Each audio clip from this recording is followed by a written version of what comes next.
আমার দেওয়া মামলায় হিরো আলম জেলে।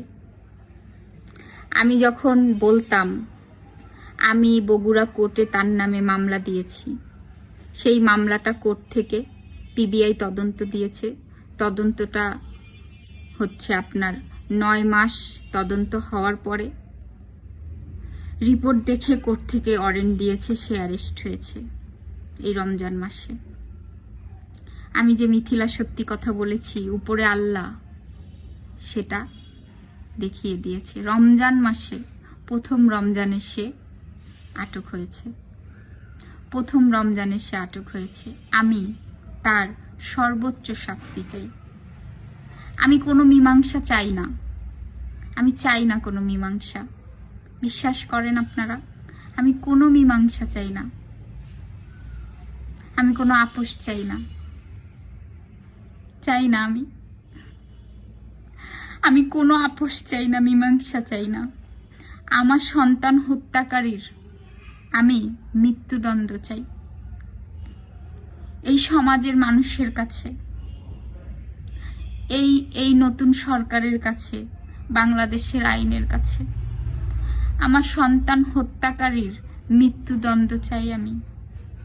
আমি মা হিসাবে আমি আমার সন্তান হত্যাকারীর মৃত্যুদণ্ড চাই।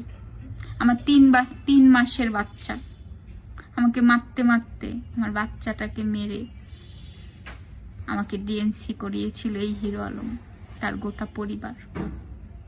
তাও আমি তার পরিবারের মানুষকে ক্ষমা করে দিয়েছি, কিন্তু তাকে আমি ক্ষমা করতে পারবো না। আর বিশ্বাস করেন, আমি কোনো সমঝোতা চাই না, আগেও বলেছি এখনো বলছি। আমি তার সাথে কোনো সমঝোতা চাই না, তার জন্য আমার মনে কোনো জায়গা নেই। বিশ্বাস করেন আপনারা, তার জন্য আমার মনে কোনো স্থান নেই। আমার সন্তান হত্যাকারীর আমি মৃত্যুদণ্ড চাই।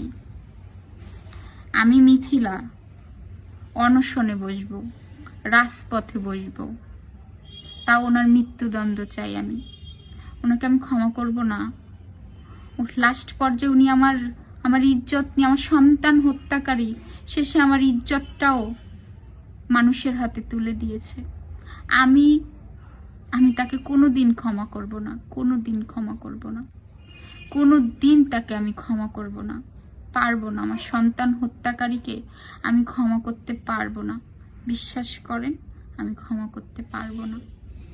আমার এই একটাই কথা, আমার সন্তান হত্যাকারী আমি মৃত্যুদণ্ড চাই, মৃত্যুদণ্ড চাই। তাকে যদি এই